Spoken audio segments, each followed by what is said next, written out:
सुप्रभात बच्चों। आज हम पढ़ेंगे आपकी पाठ्य पुस्तक वसंत भाग 1 का पाठ 3 नादान दोस्त।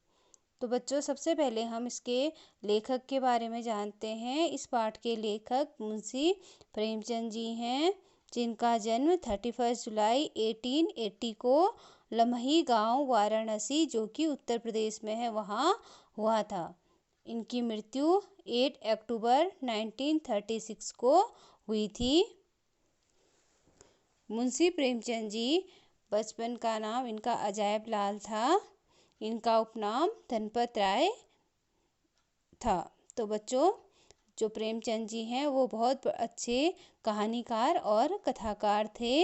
इनकी प्रस्तुत कहानी नादान दोस्त उनकी इन्हीं कहानियों में से एक कहानी है जो आपको आज पढ़ाई जाएगी। तो सबसे पहले हम नादान दोस्त के बारे में, कहानी के बारे में सामान्य बात जान लेते हैं। नादान दोस्त कहानी दो भाई बहनों केशव और श्यामा की है।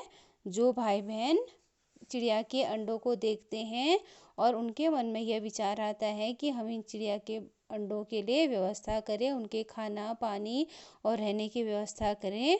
तो इसके लिए वो दोनों भाई बहन काफ़ी प्रयास करते हैं, लेकिन उनके प्रयास सफल नहीं होते और चिड़िया स्वयं ही अपने अंडों को तोड़ देती है। दोनों भाई बहनों को अपनी इसी नादानी पे बहुत पछतावा होता है। इसीलिए इस पाठ का नाम नादान दोस्त उन दोनों भाई बहनों केशव और श्यामा के लिए रखा गया है। तो बच्चों, इस पाठ का अध्ययन शुरू करते हैं। केशव के घर के ऊपर एक चिड़िया ने अंडे दिए थे। केशव और उसकी बहन श्यामा दोनों बड़े ध्यान से चिड़िया को वहां आते जाते देखा करते। सवेरे दोनों आंखें मलते कार्निस के सामने पहुंच जाते और चिड़िया दोनों को वहां बैठा पाते। उनको देखने में दोनों को न मालूम क्या मज़ा मिलता। दूध और जलेबी की सुध भी न रहती। दोनों के दिल में तरह तरह के सवाल उठते। अंडे कितने बड़े होंगे, किस रंग के होंगे, कितने होंगे, क्या खाते होंगे, उनमें से बच्चे किस तरह निकल आएंगे, बच्चों के पर कैसे निकलेंगे, घोंसला कैसा है। लेकिन इन बातों का जवाब देने वाला कोई नहीं। न अम्मा को घर के काम धंधों से फुर्सत थी, न बाबूजी को पढ़ने लिखने से। दोनों बच्चे आपस में ही सवाल जवाब करके अपने दिल को तसल्ली दिया करते थे। तो बच्चों, प्रस्तुत कहानी में केशव और श्यामा दो भाई बहन हैं। जो उनकी घर की छत का जो कार्निस है, वहाँ पर एक चिड़िया ने अंडे दिए थे। दोनों भाई बहन रोज़, जैसे कि आप लोगों का भी मन होता है कोई नई चीज़ देखते हो तो बार बार उसको देखने की, तो ऐसे ही दोनों भाई बहन वो देखा करते थे। वो उसको देखने का उनका इतना मन हुआ करता था कि उनको खाने पीने, जलेबी, दूध, किसी चीज़ की कोई शुद्ध का अर्थ है याद नहीं रहती है। उनके मन में बार बार यही सवाल उठता था कि अंडे कितने बड़े हुए होंगे, क्या खाते होंगे और कैसे निकलेंगे। यह सब सवाल उनके मन में घूमते रहते, लेकिन उनका जवाब देने वाला कोई नहीं था। इसलिए वह खुद ही उसके बारे में वह दोनों आपस में बातचीत करने लगे। श्यामा कहती, क्यों भैया, बच्चे निकलकर फुर्र से उड़ जाएंगे। केशव विद्वानों जैसे गर्व से कहता, नहीं री पगली, पहले पर निकलेंगे, बगैर परों के बेचारे कैसे उड़ेंगे। तो श्यामा सबसे पहले, जो छोटी है, वह अपने भाई से कहती है, क्या अंडों से बच्चे निकलकर ऐसे ही उड़ जाएंगे। लेकिन जो उसका बड़ा भाई है, वह बड़े होने का थोड़ा अपना गर्व दिखाता है। गर्व से कहता है, नहीं पागल, बिना परों के क्या अंडों से बच्चे पैदा होकर उड़ जाते हैं क्या। पहले पर निकलेंगे, उसके बाद वह चिड़िया बनकर उड़ेंगे। श्यामा बच्चों को क्या खिलाएगी बेचारी। अब श्यामा के मन में यह सवाल उठता है कि चिड़िया बेचारी बच्चों को क्या खिलाएगी। केशव इस पेचीदा सवाल का कुछ न दे सकता, तो कुछ जवाब नहीं दे सकता था। तो केशव जो है, इस जो पेचीदा का अर्थ होता है मुश्किल सवाल का कोई जवाब नहीं दे सका। इस तरह 4 दिन गुजर गए। इसी तरह 3-4 दिन गुजर गए का अर्थ है बीत गए। दोनों बच्चों की जिज्ञासा दिन दिन बढ़ती गई। अब दोनों के मन में यही जिज्ञासा का अर्थ है, उनके मन में जो सवाल उठा था, जो जानने की इच्छा थी, वह और बढ़ने लगी। अंडों को देखने के लिए वे अधीर हो उठे। उन्होंने अनुमान लगाया कि अब जरूर बच्चे निकल जाएंगे। बच्चों के चारे का सवाल अब उनके सामने खड़ा हो गया। तो इसमें बच्चों अधीर का अर्थ होता है बेचैन, अनुमान का अंदाज लगाना। तो कुछ दिन ऐसे बीत गए, लेकिन दोनों बच्चों के मन में ये सवाल उठते रहे कि अब चिड़िया के बच्चे कैसे निकलेंगे, और वो निकल गए होंगे तो कितने बड़े होंगे, और उनके खाने का चारे का अर्थ है उनके खाने का क्या होगा। अब ये बातें उनके मन में बीत रही थी। बेचारी चिड़िया इतना दाना कहाँ से पाएगी कि सारे बच्चों का पेट भरे। गरीब बच्चे भूख से मारे चू चू करके मर जाएंगे। तो दोनों भाई बहनों के मन में ये सवाल उठ रहा था कि चिड़िया बेचारी अंडों के लिए अपने बच्चों, जो अंडे से बच्चे निकलेंगे, उसके लिए खाना कहाँ से लाएगी। यही सवाल उनके मन में उठ रहा था। वह सोच रहे थे कि बेचारी चिड़िया तो कैसे लाएगी खाना उनके लिए, और बच्चे, गरीब बच्चे बिना खाने के मर जाएंगे। इस मुसीबत का अंदाजा करके दोनों घबरा उठे। दोनों ने फैसला किया कि कार्निस पर थोड़ा सा दाना रख दिया जाए। श्यामा खुश होकर बोली, तब तो चिड़िया को चारे के लिए कहीं उड़ न जाना पड़ेगा ना।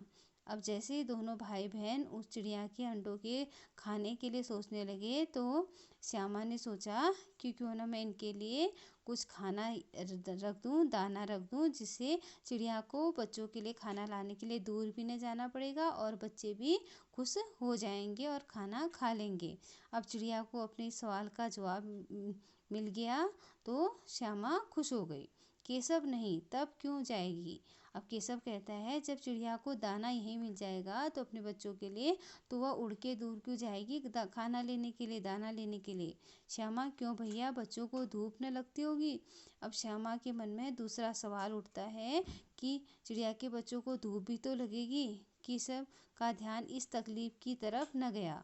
अब पहले केशव का ध्यान जो बच्चों की यह तकलीफ थी उसकी ओर न गया। बोला, जरूर तकलीफ हो रही होगी, बेचारे प्यास के मारे तड़पते होंगे, ऊपर छाया भी तो नहीं है। अब पहले उन्होंने उसके खाने का प्रबंध किया, तो दोबारा दूसरा सवाल उनके मन में यह उठा, दोनों भाई बहनों के मन में, कि उनको रहने के लिए छत भी तो चाहिए, ऊपर से धूप लगती होगी। अब धूप लगती होगी तो उनको प्यास भी लगती होगी। अब उनके लिए यह दाना पानी कहाँ से आएगा। तो इसके बारे में दोनों भाई बहन आपस में बात करते हैं। आखिर यही फैसला हुआ कि घोंसले के ऊपर कपड़े की छत बना दी जाए। पानी की प्याली और थोड़े से चावल रख देने का प्रस्ताव भी स्वीकृत हो गया। अब दोनों भाई बहन जब ये बात कर रहे थे, तो उनके मन में दोनों ने यह विचार किया मन में, फिर आपस में बातचीत करी कि ऊपर से हम एक कपड़े की छत बनाएंगे और एक प्याली में पानी और थोड़े से चावल के दाने रख देंगे, जिससे चिड़िया को किसी प्रकार की कोई परेशानी न हो। दोनों बच्चे बड़े चाव से काम करने लगे। तो यहाँ पे चाव का अर्थ है सौग। श्यामा माँ की आंख बचाकर मटके से चावल निकाल लाई। केशव ने पत्थर की प्याली का तेल चुपके से जमीन पर गिरा दिया और उसे खूब साफ करने लगा।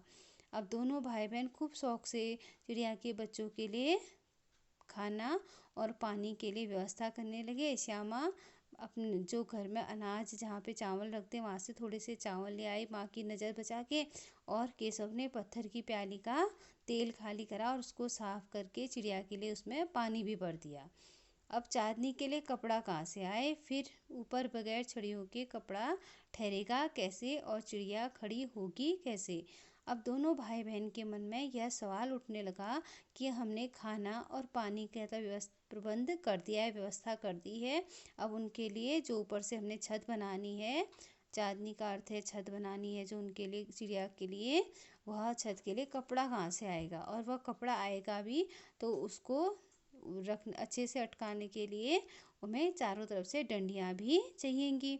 तो उन लोगों ने आपस में यही बात चल रही थी, यही उधेड़ बुन चल रही थी। उधेड़ बुन का अर्थ है सोच विचार कर रहे थे दोनों। आखिर उसने यह मुश्किल भी हल कर दी। श्यामा ने बोला, जाकर कूड़ा फेंकने वाली टोकरी उठा लाओ, अम्मा जी को मत दिखाना। अब केशव ने सोचा, केशव ने श्यामा से बोला, जाकर जो हमारी कूड़े वाली टोकरी है उसको ले आओ, उससे हम चिड़िया के लिए छत बना देंगे, लेकिन अम्मा के मत बताना। श्यामा, वह तो बीच से फटी है, उसमें से धूप न जाएगी।